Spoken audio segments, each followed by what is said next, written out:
Olá! Muito me perguntam quais impostos tenho que pagar para constituir uma holding familiar. Ou melhor, às vezes até perguntam, eu tenho que pagar imposto para constituir minha holding?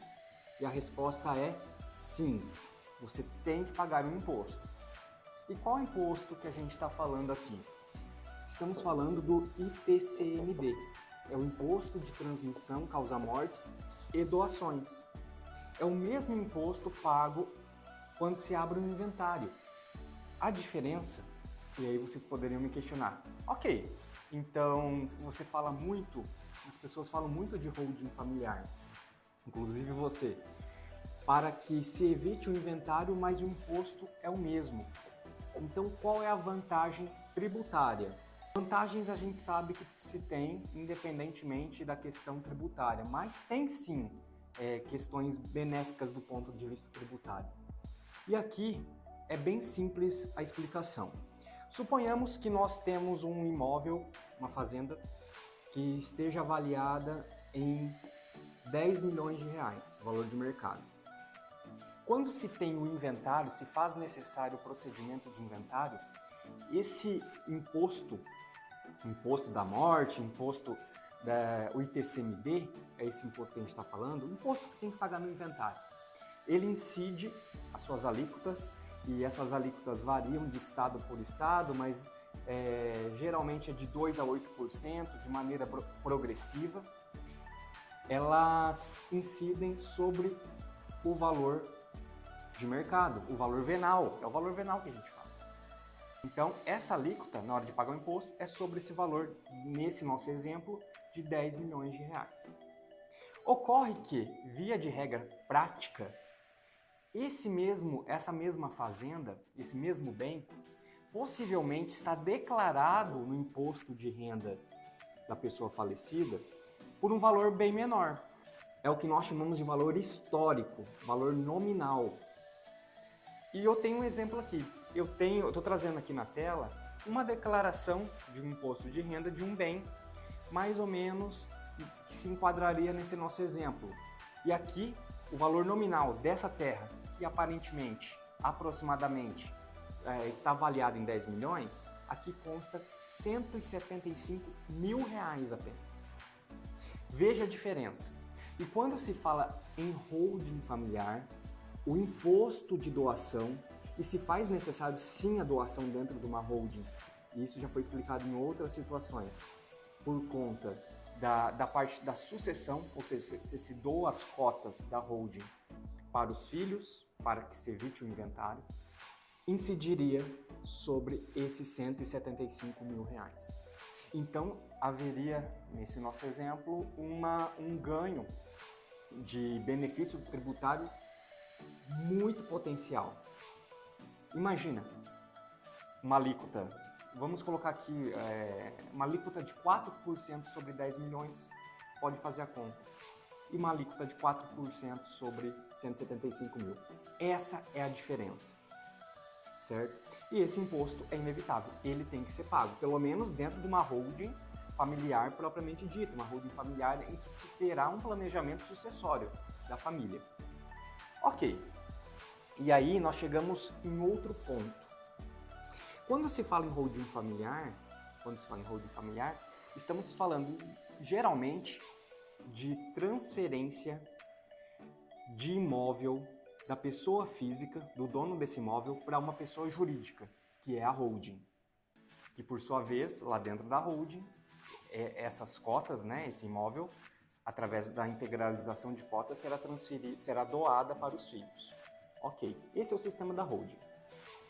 O que eu quero dizer aqui é que nós estamos falando de imóvel, transferência, alienação de imóvel.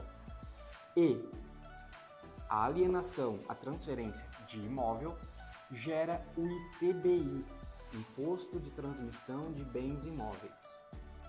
Constituindo a holding, além do ITCMD, eu tenho que pagar também o ITBI? E a resposta é depende. Depende porque, apesar de ter um fato gerador de ITBI, na Constituição Federal há um artigo que traz uma imunidade tributária nessas situações. Eu vou colocar na tela e vou ler aqui para vocês. Veja, o artigo é o 156 da Constituição. Ele fala assim: compete aos municípios instituir o imposto. Aqui está falando do ITBI, tá?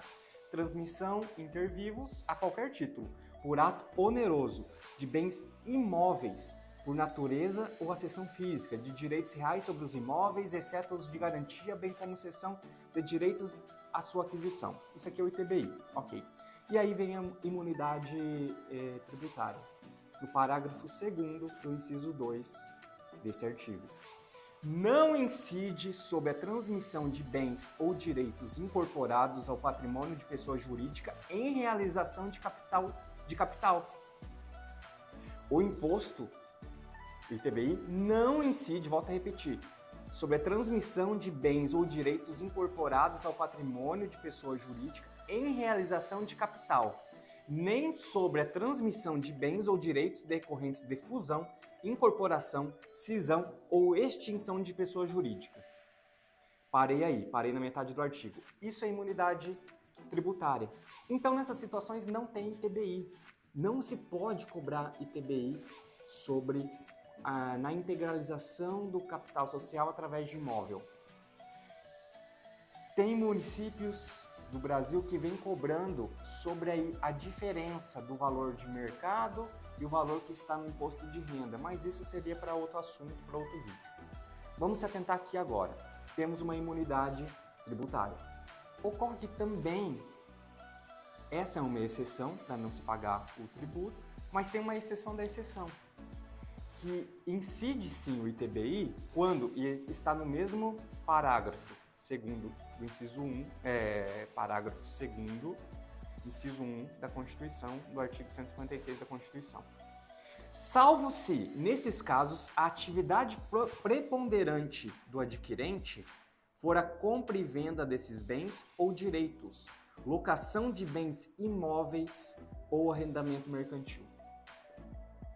Então, em resumo, quando se fala de uma holding constituída que terá como atividade preponderante, por exemplo, locação de bens imóveis, incidirá o ITBI sobre aquele montante de bens integralizados na holding. Tá? Isso tem que ser avaliado muito bem. Claro que existem mecanismos totalmente legais de você ajustar essas PJs, esses contratos, e criar, às vezes, uma outra empresa para fazer a administração desses bens, de modo a evitar o ITBI. Mas eu não quero falar disso aqui agora. Eu estou falando que, nesses casos, sim, há a incidência do ITBI. Então, por isso que eu expliquei anteriormente que, às vezes, por vezes, tem ITBI e, às vezes, não tem, por conta da imunidade tributária. E aí, por fim, você perguntaria, e o imposto de renda? Porque, veja, naquele meu exemplo, uma determinada pessoa tem uma fazenda de 10 milhões de reais, ela vai tirar da pessoa física, integralizar dentro de uma pessoa jurídica, integralizar, aliás, as cotas de uma pessoa jurídica, e onde se constitui a holding. E aí, por fim, só esclarecendo sobre o imposto de renda. Incide sobre a holding? Veja, aqui nós estamos falando de um exemplo de uma fazenda de 10 milhões de reais, que será integralizada, dentro de uma holding, né, as respectivas cotas, por o valor de 175 mil reais, certo? E essas diferenças, não tem ganho de capital, isso é lícito, e eu quero dizer que é totalmente lícito. E isso porque tem uma disposição legal autorizando esse tipo de mecanismo, esse tipo de ajuste patrimonial. O próprio decreto do imposto de renda fala sobre isso. Eu vou ler para vocês.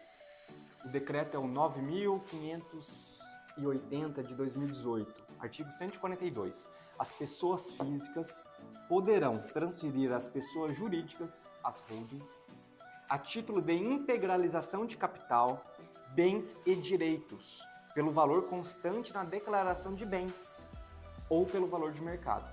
É um ou outro. É a pessoa que decide. Claro que, via de regra, prática, é muito mais vantajoso fazer a transferência pelo valor descrito na declaração de imposto de renda, que é muito menor. Mas, no final das contas, quem decide é a pessoa que está constituindo, criando a sua holding, certo? E tudo isso, já para finalizar o vídeo, decorre de uma política de Estado. O Estado, como um todo, desde os dispositivos constitucionais que nós mencionamos, desde de lei e de decretos do imposto de renda, entre outros, fomenta que pessoas físicas tirem o patrimônio da pessoa física e passem para a pessoa jurídica. E com isso cria-se benefícios fiscais ou impede a incidência de tributos.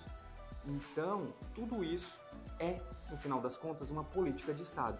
E por isso que hoje a holding está cada vez mais famosa, famigerada e tem sido realizada por diversas pessoas aqui no Brasil. Certo? Gostou do vídeo? Eu esclareci. Fiquem ligados, vão ter outras informações sobre holding familiar. Eu agradeço, compartilhe com as pessoas que vocês gostam e curtam se gostar. Valeu, abraço!